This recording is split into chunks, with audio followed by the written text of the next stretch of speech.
Hello students, programming in सी में आज हमारे लास्ट मेथड्स हम करेंगे। एक गॉस सैडल मेथड, एक रिलैक्सेशन मेथड। ठीक है, Gauss Seidel method, this method is an important over Jacobi method. ये इम्प्रूवमेंट है किसके, जैकोबी जो मेथड हमने पढ़ा था उसी के अंदर ये इम्प्रूवमेंट है।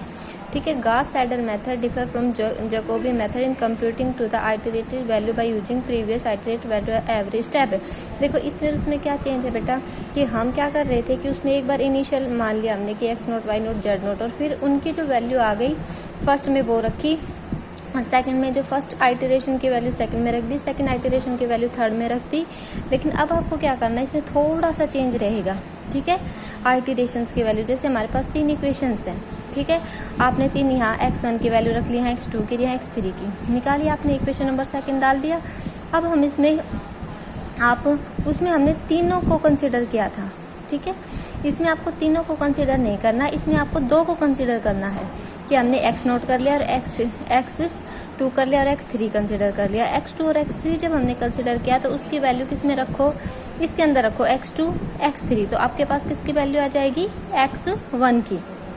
ठीक है, इसमें सिर्फ 2 कंसिडर करोगे आप, x2 और x3। x2 और x3 की जो वैल्यू है आप इक्वेशन नंबर फर्स्ट में रखोगे और वैल्यू किसकी आ जाएगी आपके पास, x1 की। ठीक है, अब x1 की वैल्यू आ गई है फर्स्ट आइटरेशन।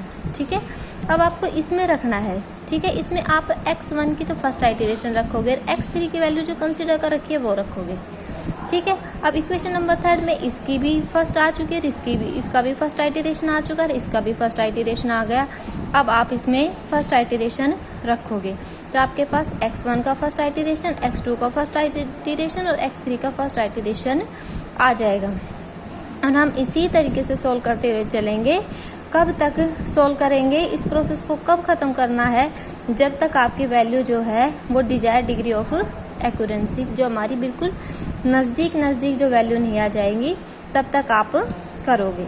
ठीक है, for example apply Gauss Seidel iteration method to solve the following equation 20x + y - 2z = 17, 3x + 20y - z = -18, 2x - 3y + 20z = 25। यहाँ से x की वैल्यू निकालोगे तो क्या आएगी, 1/20, 17 - y + 2z। y की वैल्यू क्या आएगी, 1/20 - 18 - 3x + z।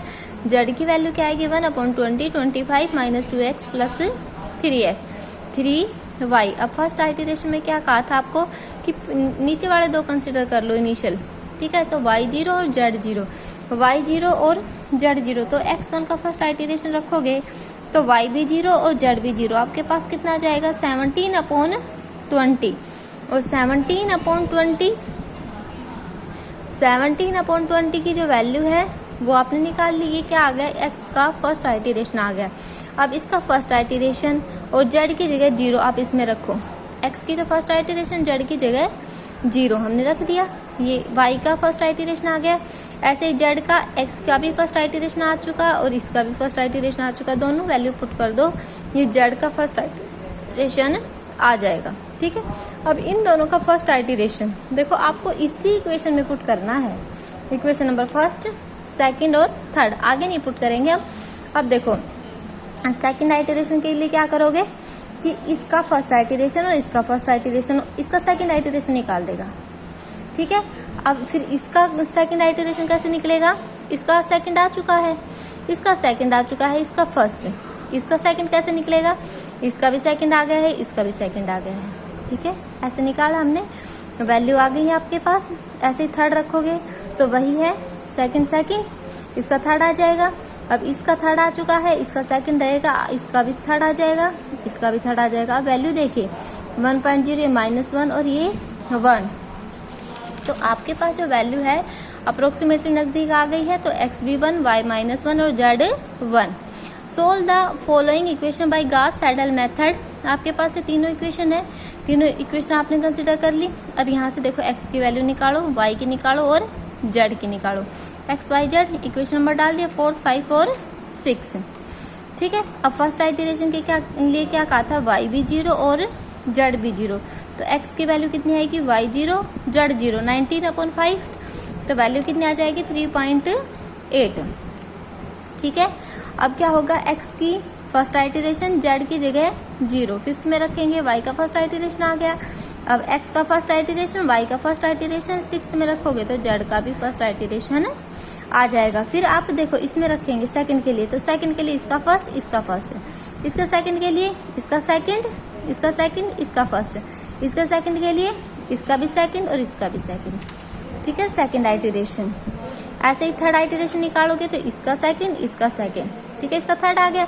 अब इसका थर्ड और जेड का सेकंड, वाई का भी थर्ड आ गया। अब जेड का थर्ड निकालना है तो एक्स का भी थर्ड, वाई का भी थर्ड।